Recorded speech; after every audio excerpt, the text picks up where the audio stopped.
Il suffit d'une vibration dans la nuit pour que tout bascule. Le téléphone d'Amira s'illumine sur la table de nuit, une lueur froide qui découpe l'obscurité. Une nouvelle story, un bouquet extravagant, un dîner aux bougies, une cascade de rires parfaitement cadrée. Elle soupire, met l'écran face contre la table et ferme les yeux. Mais l'image reste collée sous ses paupières comme une brûlure lente. Amira savait, à sa façon, qu'une vie ne tient pas à une image. Elle avait appris à apprécier les petites constances. La tasse de café tiède déposée sur le comptoir par Yanis avant qu'il parte au travail, la façon dont il refermait silencieusement la porte lorsqu'il prenait un appel, le fil de lumière du soir sur leur vieux canapé. Ces gestes, fragiles, avaient fini par former une toile qui soutenait leur quotidien. Mais la toile pouvait s'effilocher quand on commençait à regarder ailleurs. Yanis aimait les gestes simples. Il aimait réparer plutôt qu'acheter, remettre en ordre plutôt qu'épater. Il savait où ranger Amira ses colliers, connaissait la température idéale du four pour ses tartes et riait quand elle chantait faux dans la cuisine. Leur appartement n'était pas grand, mais il y avait des traces de vie réelle à chaque angle. Une tasse ébréchée sur l'étagère, un marque-page coincé dans un roman inachevé, du ciment au coin des mains de Yanis après un week-end de bricolage. C'était loin d'être parfait, c'était concret. Et pourtant, un soir, en descendant l'escalier pour aller chercher le courrier, Amira tomba sur le téléphone de Yanis, posé par mégarde sur le banc de l'entrée, écran ouvert sur un fil de commentaires. Elle glissa le regard sans intention, juste curieuse, et vit une notification familière, une réaction à une story de Sharon. Elle sourit en coin, Sharon avait toujours eu le chic pour fabriquer du beau autour d'elle. Mais la curiosité, comme une fissure, s'était déjà insinuée. Sharon et Amira se connaissaient depuis l'université. Elles avaient partagé des appartements, des nuits à réviser et des premiers amours maladroits. Sharon avait pris une voie différente. Elle aimait la mise en scène, le monde des images. Sa vie en ligne était une chorégraphie de moments soigneusement choisis. Chaque photo était une promesse de perfection, chaque commentaire une légère musique d'approbation. Liam, son mari, apparaissait souvent en retrait sur ces images, un sourire calculé, une main sur une hanche, un regard complice. Ensemble, ils formaient une vitrine très polie. Au début, les posts de Sharon titillaient Amira comme on regarde un film élégant. Elle admirait la façon dont son amie savait choisir une lumière, ses choix de couleurs, cette capacité à transformer un dîner ordinaire en événement. Puis, les posts devinrent une mesure, combien d'amis félicitaient, qui commentaient, quelles fleurs, quel restaurant. Ces détails, à force d'être observés, se transformèrent en une petite aiguille qui pointait vers un vide dans sa propre poitrine. La comparaison n'arrive jamais d'un seul coup. C'est une pluie fine qui finit par faire trembler une fenêtre mal calfeutrée. D'abord, Amira remarquait un détail.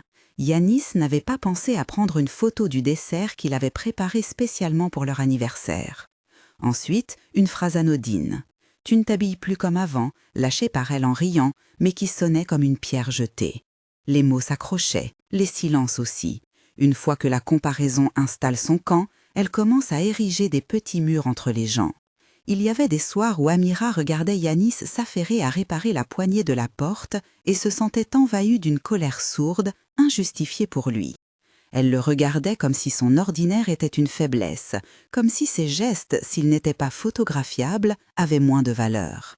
Elle le voyait à travers un filtre de manque, de ce que la vie peut offrir de spectaculaire. Elle oubliait le rire en coin qu'il avait le matin, la façon dont il posait la main sur son épaule quand elle travaillait tard. Elle oubliait leur petite victoire, la plante du salon qui avait survécu à leur été, le panier de linge plié ensemble en silence. Les réseaux n'étaient pas mauvais en soi, ils étaient une fenêtre. Mais derrière une fenêtre, il y a toujours deux paysages possibles, le dehors maquillé et le dedans qui vit. Amira, plus souvent que nécessaire, regardait dehors. Un dimanche pluvieux, elle passa la matinée à scroller en sirotant du thé devenu trop froid. Chaque image avait sa cadence, ses applaudissements muets. Elle voyait Sharon en robe longue, Liam en costume, un gâteau plus parfait que celui de la pâtisserie du coin, un bouquet brillant comme un diadème. Les notifications s'accumulaient et avec elles une petite voix intérieure qui murmurait « Et toi ? Et nous ?» La voix troublait son silence intérieur, la poussait à comparer des détails qui n'avaient pas de sens. Combien de photos de couple avaient-elles faites ensemble, elles deux? Combien de fois Yanis avait-il pris le temps d'installer une mise en scène? Amira comptait. Elle commença à compter les choses que Yanis ne faisait pas et oubliait celles qu'il faisait. La liste croissait comme un inventaire de manques. La vie conjugale, pourtant, continuait d'être faite d'habitudes simples. Un soir, Yanis rentra avec un pot de confiture que sa voisine lui avait donné. « J'ai pensé à toi », dit-il, fier de sa trouvaille. Amira le regarda d'abord avec irritation. Pas de boîte, pas de mise en scène, pas de story. Puis elle prit le pot, le sentit, sourit malgré tout. Le geste était sincère, il venait du concret. Mais à mesure que la comparaison s'enracinait, ces gestes fréquents perdaient de leur éclat. La vie conjugale, pourtant, continuait d'être faite d'habitudes simples. Un soir, Yanis rentra avec un pot de confiture que sa voisine lui avait donné. « J'ai pensé à toi », dit-il, fier de sa trouvaille. Amira le regarda d'abord avec irritation. Pas de boîte, pas de mise en scène, pas de story. Puis elle prit le pot, le sentit, sourit malgré tout. Le geste était sincère, il venait du concret. Mais à mesure que la comparaison s'enracinait, ces gestes fréquents perdaient de leur éclat. Elle se surprenait à retirer son téléphone de sa poche au moindre bruit, comme si une image extérieure pouvait combler l'absence qu'elle ne savait pas nommer. Elle se surprenait à commenter des posts de Sharon sous un air léger, à parcourir le fil de Liam, à noter la rapidité de ses réponses.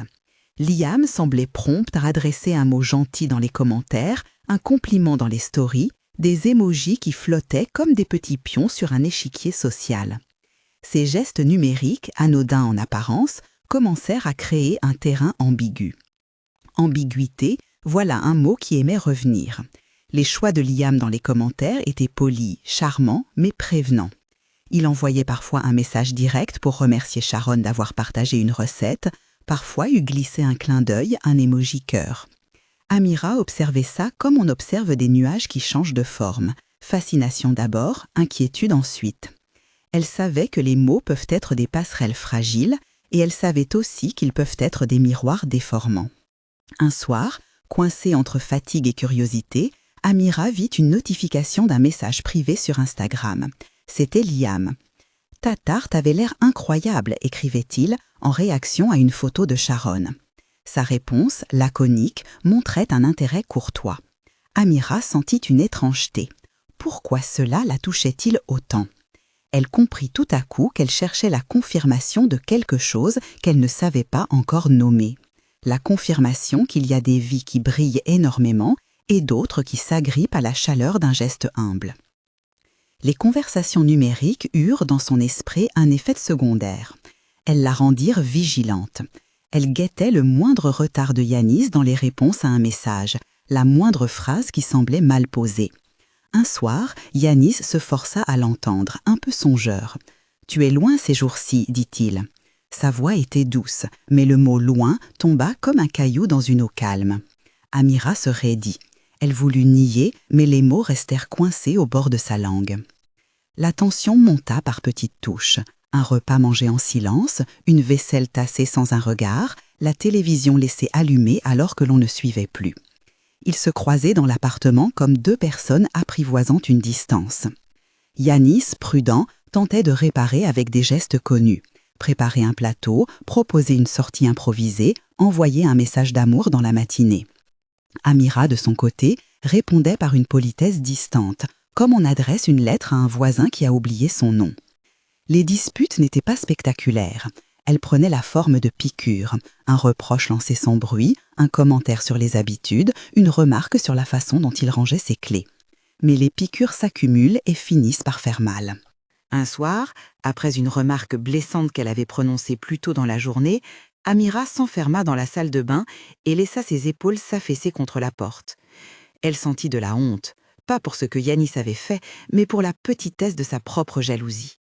La nuit, elle s'aperçut qu'elle avait commencé à écrire des messages qu'elle n'avait pas l'intention d'envoyer.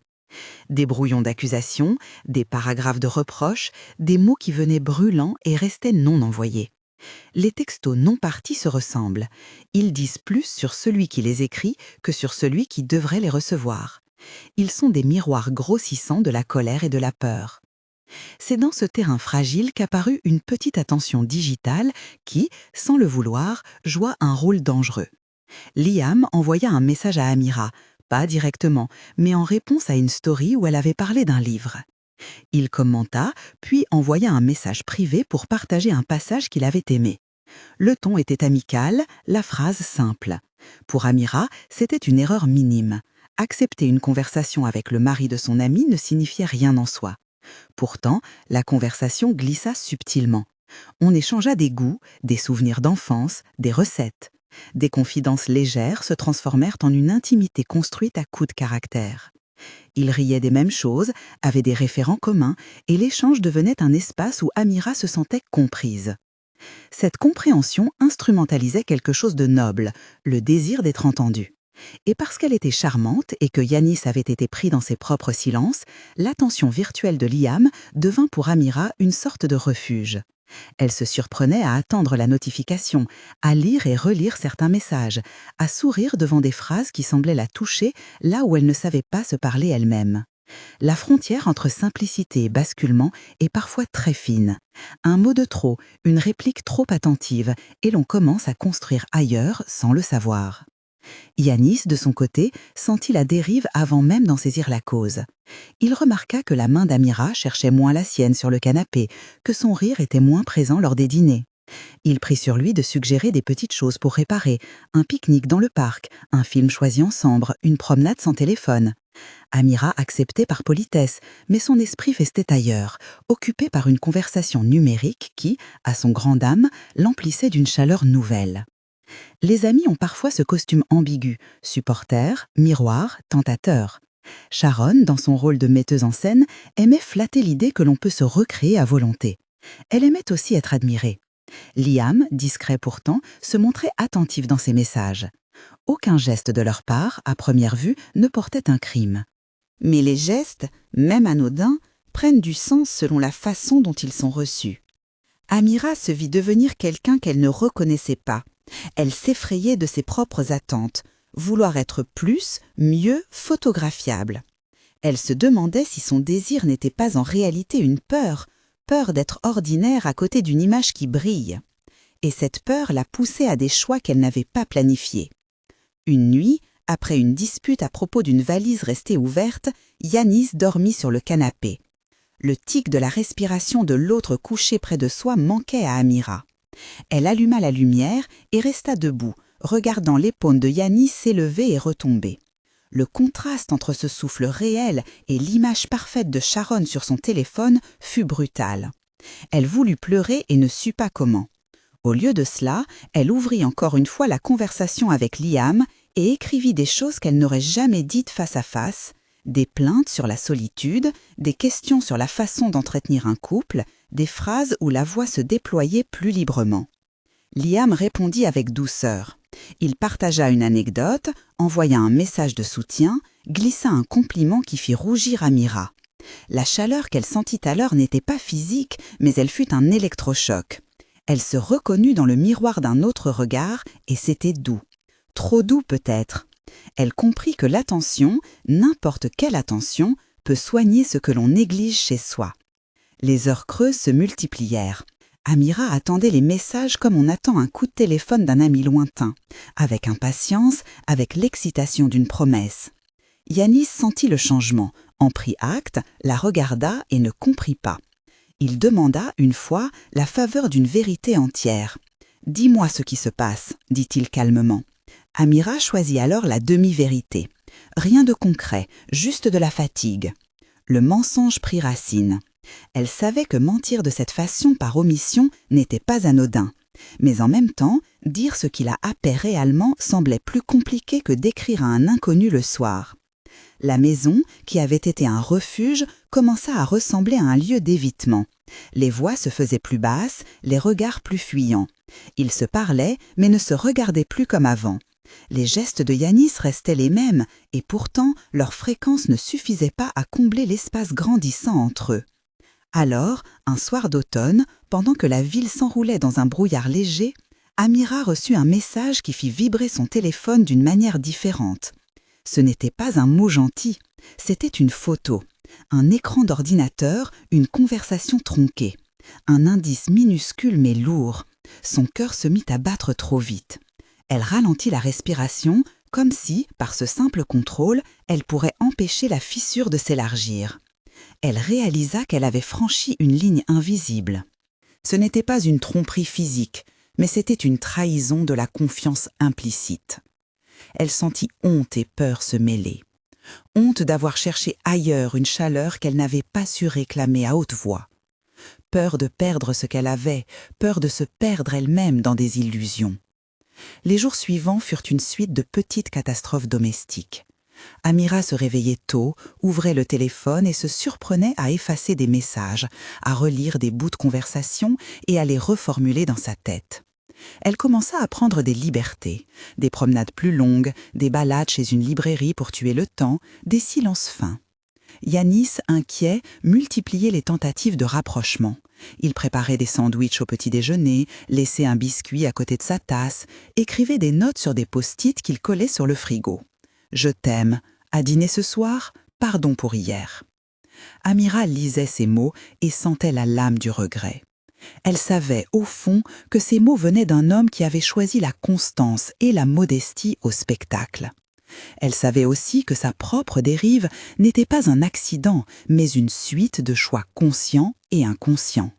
Reconnaître cette responsabilité la faisait vaciller. Un matin, après une nuit sans sommeil, elle prit son sac et marcha jusqu'au café où elle et Sharon avaient l'habitude de se retrouver. Elle avait besoin de voir son amie, de sentir sa voix, peut-être de chercher un reflet honnête. Sharon l'accueillit avec la chaleur théâtrale qui lui était propre, bras ouverts, sourire large, une robe impeccable. Mais ses yeux, quelque chose d'autre. Un pli qu'Amira n'avait pas remarqué auparavant, un voile.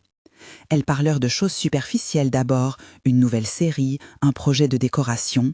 Puis, comme on le fait entre vieilles compagnes qui savent où frapper, Sharon parla de son couple avec des mots qui glissaient comme une lame fine. Elle évoqua Liam, son bon art, mais ses phrases étaient ponctuées d'une fatigue que Sharon n'avait jamais montrée. Amira sentit la conversation s'enfoncer là où elles avaient peur d'aller. Elle essaya de calmer sa propre conscience en riant, en changeant de sujet. Elle ne parvint qu'à ajouter une couche de mauvaise foi à sa propre culpabilité. À la sortie du café, Sharon prit la main d'Amira. « Tu as l'air ailleurs, dit-elle. » Sa voix n'était pas accusatrice, elle était inquiète. Amira hocha la tête et réalisa qu'elle tenait déjà un secret en elle. Un secret qui l'opposait à la femme qu'il avait aimée pendant tant d'années. Un secret qui, si dévoilé, risquait de tout renverser. Les jours devinrent des scènes de plus en plus tendues. Amira oscillait entre l'envie de confesser et la peur de la vérité. Elle voulait réparer, mais n'en avait ni la méthode ni la force. Elle se disait que si elle corrigeait son regard, si elle se souvenait de la douceur de Yanis, tout pourrait rentrer dans l'ordre. Pourtant, chaque geste réparateur était retardé par cette honte sourde et par la tentation d'un soutien extérieur, d'une oreille complice qui n'attendrait rien de concret en retour que des mots apaisants. La tension atteignit un point où même les objets parlèrent, une assiette oubliée dans l'évier, une veste mal accrochée, une plante trop arrosée. Ces signes, mineurs, devinrent pour Yanis des indices d'un éloignement plus profond. Il tenta alors un geste inattendu. Il inscrivit leurs noms sur une liste pour un atelier de poterie en ville. Quelque chose de tactile, de salissant, de vrai. « On va faire quelque chose ensemble », dit-il en lui tendant le ticket. Son regard trahissait l'espoir. Amira accepta parce qu'elle aimait voir cet effort, parce qu'elle voyait le désir de réparation dans ses mains. Mais même en acceptant, elle sentit le poids du mensonge la suivre comme une ombre. Le week-end de l'atelier, pendant qu'il malaxait l'argile côte à côte, Amira sentit une nostalgie cuisante. La main de Yanis, couverte de terre, travaillait la forme d'un bol comme jadis il avait façonné leur quotidien. Elle eut l'illusion que la vie pourrait redevenir simple. Mais dès qu'elle revint à la solitude de leur cuisine le soir, elle se surprit à reprendre la conversation digitale avec Liam comme une blessure qu'on gratte par habitude. La petite trahison numérique n'avait pas encore explosé en acte cruel, mais elle avait posé une fissure. Et les fissures, si on n'y prête pas attention, s'agrandissent. Un soir, après une dispute anodine et des phrases jetées, Yanis alla s'asseoir sur le balcon. La ville était une nappe de lumière. Il regarda Amira et dit, d'une voix brisée mais mesurée, « J'aimerais qu'on se dise la vérité, Amira, sans écran entre nous, sans demi-mot. Est-ce que tu es d'accord ?» Elle le regarda. Elle sentit le vertige de l'aveu. Elle pensa à toutes les petites choses qu'elle avait laissées filer, à tous les messages effacés. Elle pensa à ce besoin de reconnaissance qu'elle avait prêté à d'autres et qui n'avait jamais été la faute de Yanis. Amira prit une profonde inspiration. Elle sentit l'acuité du moment. Il y avait une chance de réparer, mais cela demandait une honnêteté nue, immobile et vraie. Elle ouvrit la bouche, prête à dire quelque chose de décisif, mais à l'instant précis où les mots allaient sortir, son téléphone vibra sur la table basse. La notification n'était pas anodine cette fois. Elle n'était pas un simple j'aime ou un commentaire poli. C'était une photo envoyée par Sharon. Un cadre, un visage, un regard, un poids. Amira sentit tout le sol glisser sous ses pieds.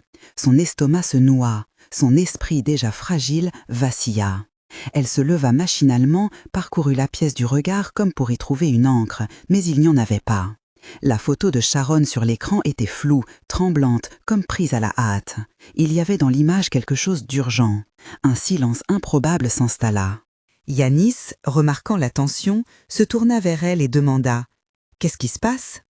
Avant qu'Amira puisse répondre, une autre vibration, plus forte, retentit. Cette fois, c'était un appel. Le nom de Sharon s'affichait en lettres blanches sur le verre du téléphone. Amira sentit ses doigts devenir froids. Elle répondit, la voix étranglée, et au bout du fil, la voix de son amie entra comme un coup de vent. Haletante, brisée, portante d'une émotion si pure qu'elle ne pouvait encore lui donner un sens. « Viens chez moi, » dit Sharon, sans préambule. « Tout de suite, s'il te plaît. » Le cœur d'Amira battit si fort qu'elle crut qu'il allait s'échapper. Yanis se leva, sans savoir ce qu'il y aurait à la clé, et prit sa veste. La nuit était tombée, le ciel parsemé d'un noir humide. En bas, la ville vomissait son éclairage électrique, indifférente. Amira prit ses clés en main comme on prend un objet dont on sait qu'il peut tout changer. La porte se referma derrière eux, et pendant les quelques pas qui menaient à la voiture, Amira sentit le monde réduire à une ligne, celle qui sépare ce que l'on montre et ce que l'on cache. Sa vie, jusque-là, avait pris un tournant inattendu sans connaître le vrai récit. Elle avait nagé à la surface d'images, et désormais, elle se retrouvait au bord d'une profondeur dont elle ignorait la mesure. Ils arrivèrent devant l'immeuble de Sharon. La lumière du palier était allumée. La porte s'ouvrit et Sharon apparut, les yeux rougis, la bouche tremblante. Elle tendit les bras sans dire un mot, et Amira sentit la chaleur d'une étreinte qui n'était plus que la première scène d'une histoire à venir. Yanis resta un peu en retrait, les mains dans les poches, regardant la scène avec une lourdeur contenue. Amira, serrée contre son amie, sentit la vérité s'approcher comme l'odeur d'un orage. Il y avait dans le souffle de Sharon une urgence que rien ne pourrait calmer. Et alors que les mots commençaient à se presser aux lèvres de l'une et de l'autre, une sorte de pause immense s'imposa, comme si le monde retenait son souffle. C'est ici, dans ce silence chargé, que la trajectoire se modifia pour eux tous. Les révélations, quand elles arrivent, ne sont jamais des coups isolés. Elles sont des ondes qui se propagent dans la vie des gens, faisant résonner tout ce qui avait été évité. Amira sentit la tension monter, non plus celle d'une jalousie diffuse, mais celle d'une vérité qui allait mettre en lumière des choix, des manques et des responsabilités. Elle ne savait pas encore toutes les phases du récit qui allait se dessiner. Elle ne connaissait pas encore l'étendue exacte de la blessure qui frappait Sharon, ni toutes les conséquences pour Liam, ni la façon dont Yanis réagirait. Mais au fond, il y avait une certitude, rien ne serait plus comme avant. Les images allaient tomber, et derrière, la vraie vie attendrait, brute et sans filtre. Amira inspira un grand coup, sentit la main de Yanis se poser sur son dos et, dans le même souffle, se prépara à écouter. La porte se referma derrière eux comme on ferme un livre qu'on n'osait plus rouvrir. À l'intérieur, l'air était chargé d'une tension qui ne ressemblait à rien de ce qu'Amira connaissait. Ce n'était plus la petite aiguille de la jalousie, ni l'ombre d'une curiosité mal placée. C'était une attente grave, une urgence qu'on ne pouvait éluder. Chacun retint sa respiration. Sharon, toujours serrée contre Amira, recula d'un pas et, sans regarder personne, commença à parler. Sa voix tremblait, mais elle n'hésitait pas. Elle raconta d'abord des bribes, comme on égrène des cailloux lourds, des messages glanés par hasard sur l'ordinateur de Liam, une conversation coupée, des photos qui ne laissaient plus de place au doute. Les mots vinrent en éclats, précis et blessants.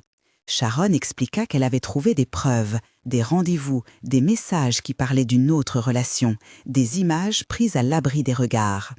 Elle parlait sans théâtre, ses phrases étaient ponctuées de silences qui avaient la dureté d'une incision. Puis, comme si elle avait attendu ce moment depuis des mois, elle ajouta une confession qu'elle n'avait pas partagée avec grand monde. Les posts, les photos, les stories, oui, elles étaient en partie une mise en scène. Pas pour tromper, dit-elle, mais pour se persuader que la vie existait encore telle qu'elle la voulait. « Je mettais la lumière là où j'avais besoin de lumière », murmura-t-elle, et je souriais pour me rappeler que ça pouvait tenir. La révélation ne cherchait pas d'excuses, elle cherchait à être entendue. On sentait la lassitude sourde d'une femme qui avait essayé de faire tenir un amour avec du décorum et des filtres. Amira écouta chaque mot, comme si on dénouait un fil autour de son propre cou. La culpabilité l'envahit comme une salive amère.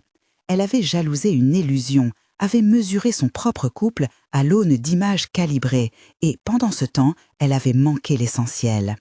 Les épaules se tassèrent, la gorge se noua.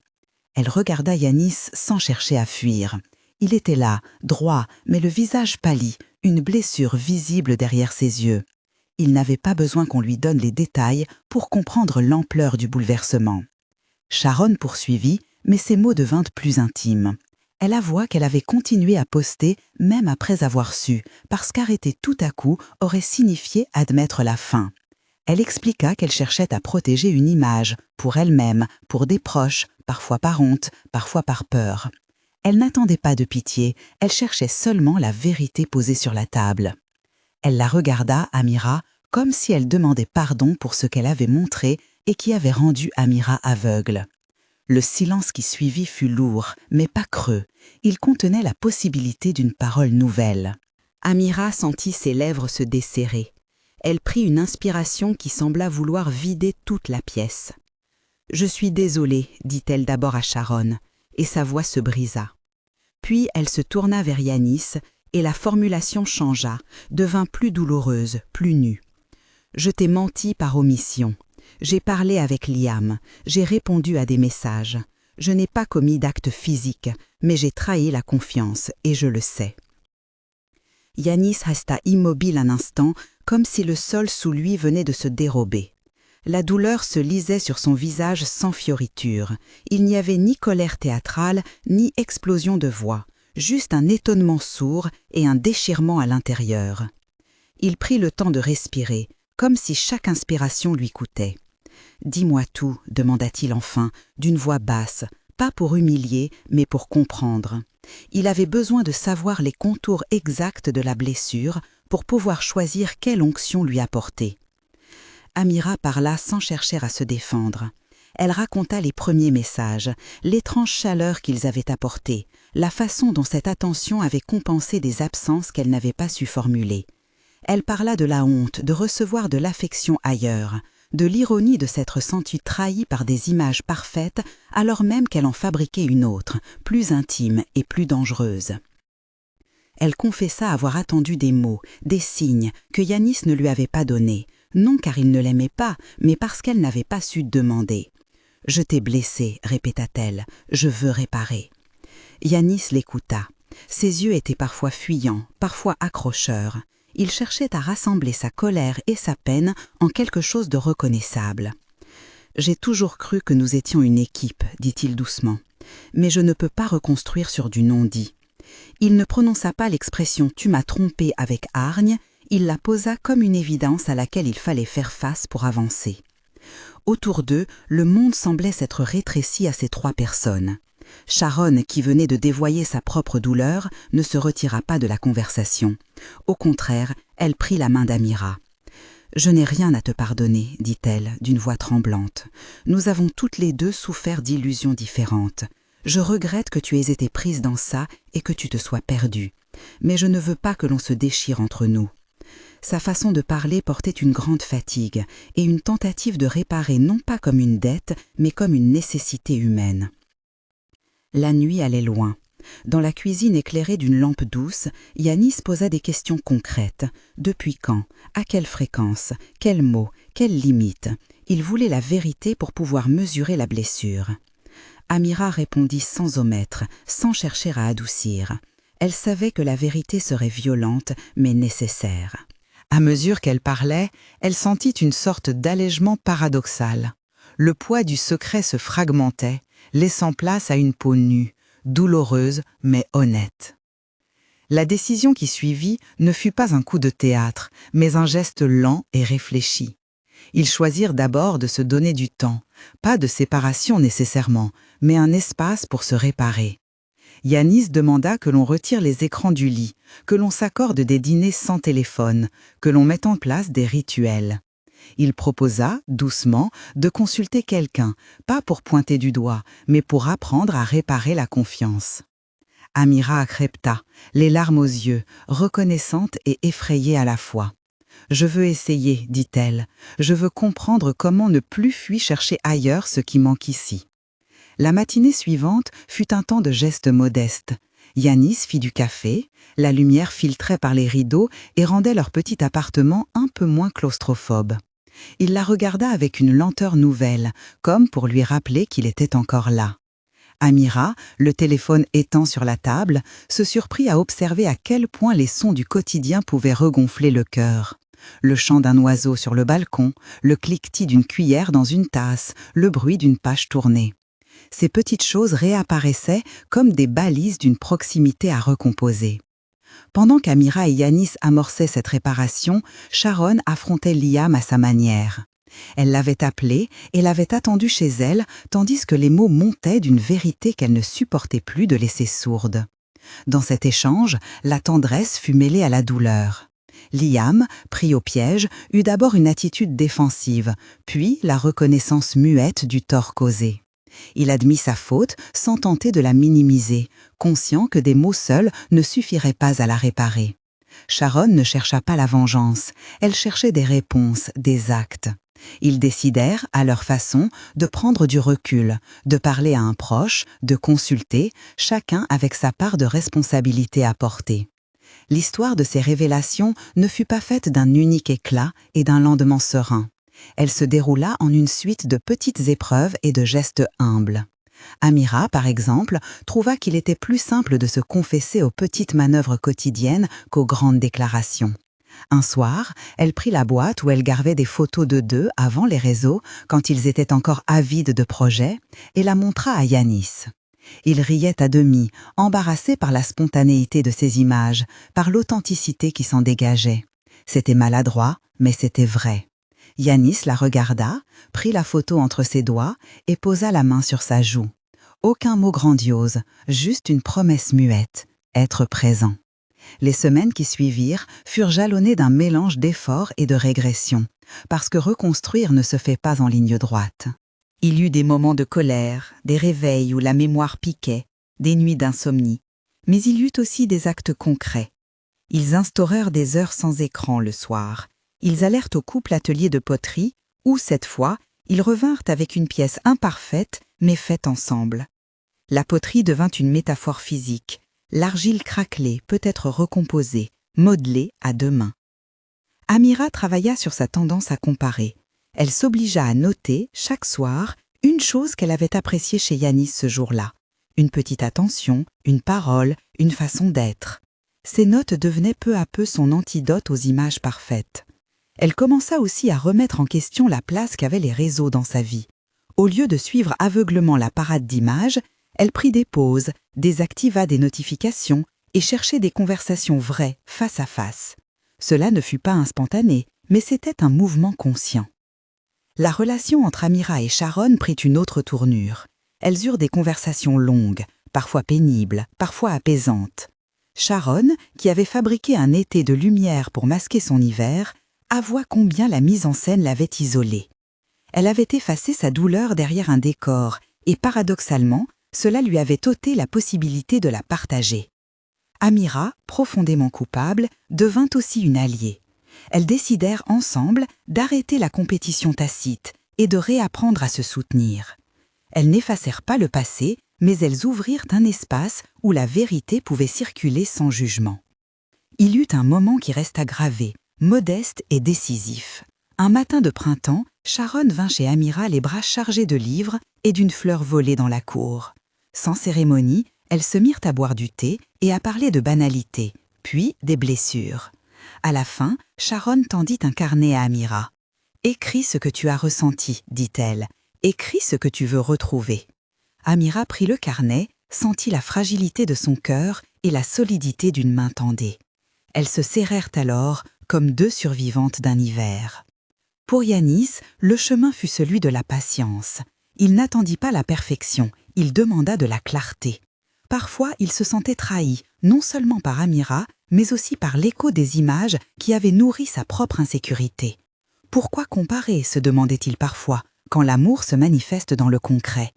Son courage fut de rester, de ne pas céder au désir de tout briser pour punir, et aussi de se protéger. Il posa des frontières numériques, accepta la thérapie et s'engagea dans des petits gestes de présence plus visibles.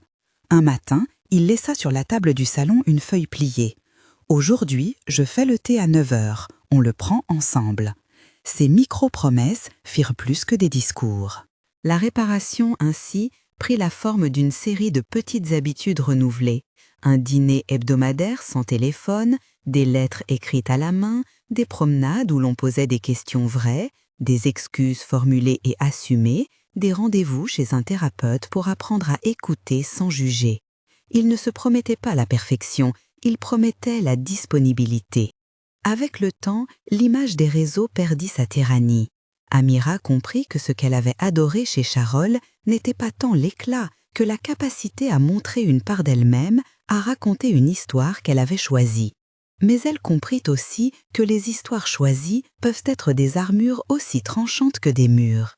Elle apprit à défendre la valeur du quotidien, à trouver de la poésie dans une tasse laissée tiède, dans un manteau plié, dans une tarte mal cuite. Ces faits minuscules valaient plus que tous les carrousels de photos. Il y eut des réconciliations précises et humaines. Un soir, alors que Yanis préparait lentement une infusion, Amira entra dans la cuisine et posa sa main sur son épaule. Ils ne parlèrent pas pendant un long moment. Puis Amira, les yeux brillants, prit la boîte de thé, versa de l'eau bouillante et prépara 2 tasses. Ce rituel, répété 1000 fois sans éclat, fit plus que 1000 discours. Ils se regardèrent, prirent une gorgée et se mirent à rire d'un souvenir anodin. Le rire fut court, mais il marqua une détente profonde, comme si, pour un instant, l'air avait changé. Quant à Sharon et Liam, ils prirent des chemins moins nets. Sharon avait besoin de savoir qui elle était, en dehors des images et des validations. Liam, quant à lui, eut à affronter le fait que ses actes avaient créé des dégâts réels. Ils choisirent de se séparer d'abord pour respirer, puis de discuter de la possibilité d'une reconstruction honnête. Leur histoire ne fut pas un modèle, elle fut l'expression de 2 personnes qui décidèrent de prendre responsabilité ou de reconnaître l'échec. Dans leur dialogue, il n'y eut pas de glamour autour de l'infidélité, seulement la reconnaissance du mal causé, un travail de réparation si possible, ou, si nécessaire, une séparation faite avec dignité. Le temps fit son œuvre, mais sans miracle. Il y eut des rechutes, des moments où l'ancienne envie de briller revenait faire surface, des jours où Amira s'aperçut qu'elle regardait encore de travers un présent modeste. Mais ces moments se transformaient petit à petit en occasion d'apprendre. Quand la jalousie revenait, elle la nomma, l'exposa, la partageait. Yanis répondit par la patience et par des actes, et la confiance, soigneusement, retrouva quelques centimètres perdus. 1 an après la révélation, lors d'un dimanche clair, ils revinrent au parc où ils avaient fait autrefois un pique-nique improvisé. Le monde n'avait pas changé, mais leur façon de le regarder avait évolué. Ils apportèrent une pièce de poterie que Yanis avait gardée, un bol imparfait qu'ils utilisèrent pour partager un dessert. Ils échangèrent des regards qui portaient l'histoire entière, le mensonge, la douleur, la confession, le pardon. Ils n'effacèrent rien, mais ils continuèrent. C'était à la fois une victoire fragile et précieuse. La leçon qu'Amira retint, doucement, fut moins moralisatrice que personnelle. Sa vie avait, en effet, prit un tournant inattendu sans connaître le vrai récit. Elle avait vécu longtemps à la surface d'images que d'autres exposaient, et cette exposition avait brouillé son regard. Mais la découverte de la vérité, douloureuse, lui permit de faire un choix conscient, rester dans la fureur des apparences ou revenir à l'intimité laborieuse du quotidien. Elle choisit la seconde voie, non par renoncement, mais par reconnaissance de la valeur des gestes silencieux. Dans les mois qui suivirent, Amira prit un rituel simple. Chaque soir, avant de dormir, elle écrivait une chose pour laquelle elle était reconnaissante ce jour-là. Un repas partagé, une main serrée, une parole gentille. Ces notes, minuscules, devinrent un jardin secret où l'on cultivait la gratitude au lieu de la comparer.